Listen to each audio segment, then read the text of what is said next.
What percent of the police live in the city? About 5% or so. 5%, so 95% don't live in the city. Yes, sir. So when you say that the vast majority of the percentage goes towards salaries, etc., Yes, sir. fringe benefits, that means that they take their money on 81, go to outside the city, pay taxes in those communities that have some of the best schools while we have an underfunded school district. $60 million up. So I just want to put into context what we're talking about, because it's really easy to say, Mayor, and with all due respect, I like you, but that was a very politician answer. I'm sorry, what specifically? We will consider and we will look. What we're saying is we're not interested in considering and looking. What we're saying is actually there's 50 million, commit to 20 million cut. Right. Because we're sending money as the mayor of Syracuse. When you don't have a tax base, you're sending money out of Syracuse, and not just for 30 years, for the rest of their life.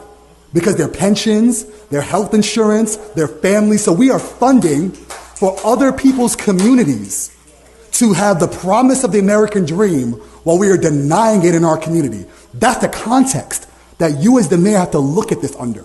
So when we talk about renegotiating union contract, what we're saying is you can't play around with maybe no, y'all gotta go because you don't provide a service that is beneficial to the community, that is meaningful to the community. The services that you provide criminalize our community, impoverish our community, reallocate resources to suburbs. We are actually funding the suburbs, both in our police departments and in our schools. And to be clear, it's not just the fact of like the percentage of people. We're also funding what race of people on the police force. The percentage of race of teachers as well, superintendent, board president. So we want to put in context because it's not just a class issue, it's a race issue. We're telling black and brown people and poor people, you don't matter. The devil's in the data and in the details. Mayor, respectfully, it is not acceptable for us to be here considering